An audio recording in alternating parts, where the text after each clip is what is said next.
lupa tekan tombol subscribe. Assalamualaikum warahmatullahi wabarakatuh.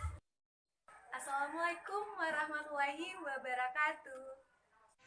Assalamualaikum warahmatullahi wabarakatuh.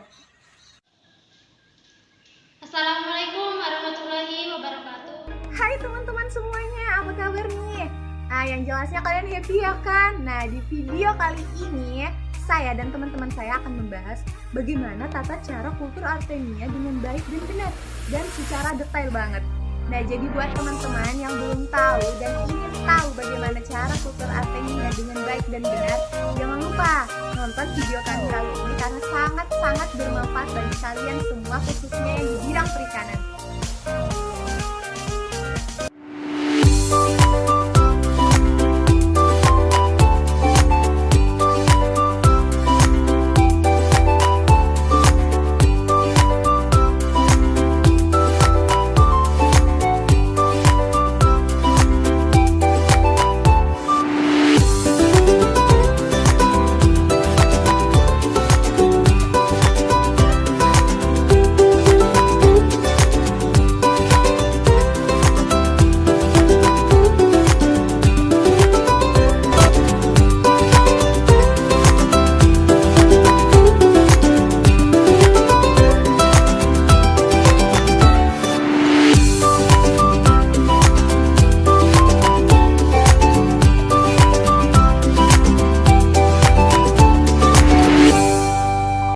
Jelasin dong definisi, klasifikasi, serta morfologi dari Artemia salina.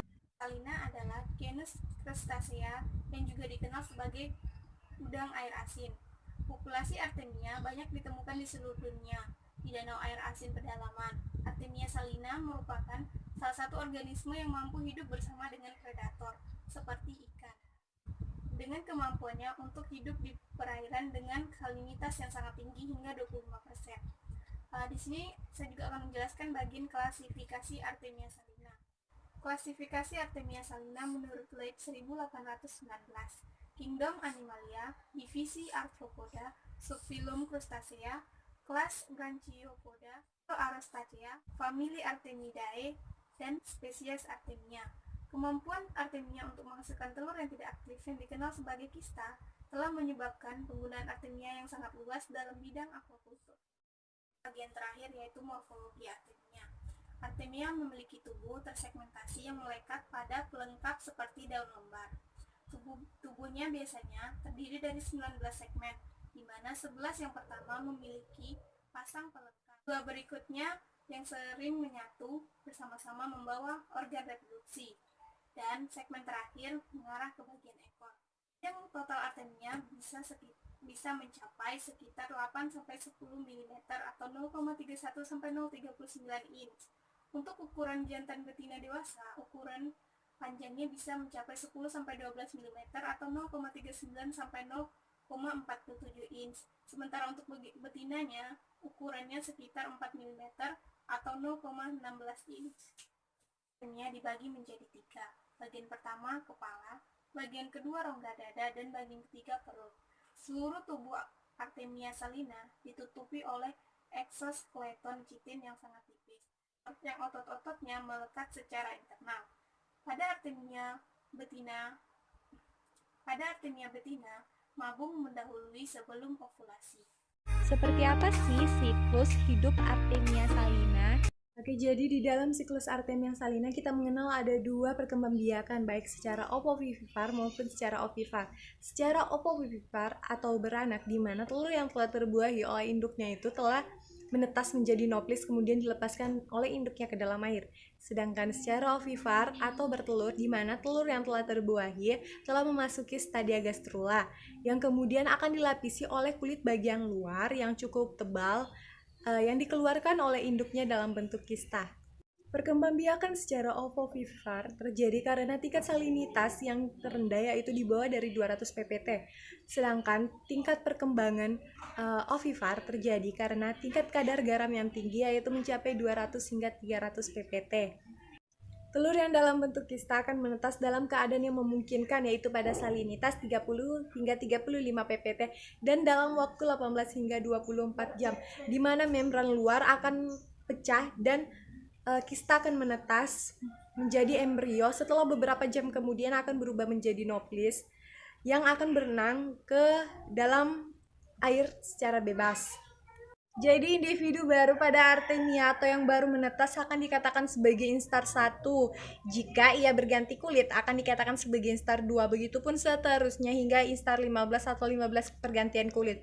Pergantian kulit ini memerlukan waktu yang cukup singkat bagi artemia. Namun pada periode inilah artemia mengalami tingkat kematian yang cukup tinggi. Kenapa? Karena dipengaruhi oleh beberapa faktor, baik faktor mekanik, fisiologi maupun biologi. Namun setelah memasuki faktor ini, barulah artemia berkembang biak menjadi individu dewasa. Tahu nggak sih sebaran Artemia salina itu di mana aja? Jadi artemia terdistribusi di seluruh dunia dan terdapat di seluruh benua kecuali benua Antartika. Artemia berdiam di danau yang bergaram dan dapat mentoleransi tingkat salinitas 5 kali lebih tinggi dari tingkat salinitas air laut. Dan udang kecil ini terdapat di danau yang hiperhalin dan danau yang memiliki komposisi bervariasi seperti suhu, ionit, dan juga altitude. Populasi artemia ditemukan di sekitar 600 danau garam alami dan di danau buatan manusia di sekitar zona beriklim tropis, subtropis, iklim sedang, dan di sepanjang garis pantai. Apa sih itu reproduksi dan bagaimana reproduksi pada artemia? Reproduksi dapat diartikan sebagai perkembangbiakan. Dalam artemia terdapat 2 reproduksi, yaitu melalui partenogenesis dan biseksual. Nah, partenogenesis didominasi oleh populasi betina yang dapat menghasilkan embrio dan telur yang berkembang dari telur yang tidak terbuahi. Kemudian, secara biseksual, dia didominasi oleh 2 jenis kelamin, yaitu jantan dan betina, yang kemudian menghasilkan embrio yang terbuahi melalui fertilisasi atau perkawinan. Bagaimana cara makan dan apa makanan artemia? Artemia sendiri adalah binatang yang sederhana cara makannya. Dia akan menyaring apa saja yang masuk ke dalam tubuhnya melalui non-selective filter feeder. Nah, dia akan terus saja memakan apa yang masuk ke dalam tubuhnya selama itu ukurannya kurang dari 50 nanometer. Beberapa pendapat mengatakan bahwa di alam sendiri makanan artemia yaitu merupakan detritus organik dan ganggang renik, seperti ganggang hijau, ganggang biru, cendawan, dan ragi laut. Nah, ganggang hijau yang biasa dimakan oleh artemia adalah Euglena, Dunaliella salina, dan Cladophora sp. Seperti apa sih peran dan kandungan pada Artemia salina? Perlu kita ketahui bahwa Artemia salina merupakan salah satu jenis krustasea dari filum Arthropoda. Nah, Artemia salina memiliki kandungan yang sangat tinggi seperti mengandung karbohidrat, protein, terus mengandung pigmen, nutrisi, vitamin C. Nah, selain itu, peran dari artemia yaitu sebagai pakan alami bagi beberapa jenis spesies ikan dan udang. Nah, pada benih udang dan ikan, artemia bisa digunakan sebagai pakan alami karena pada fase yang awal, benih udang dan ikan itu memiliki pencernaan yang sangat sederhana.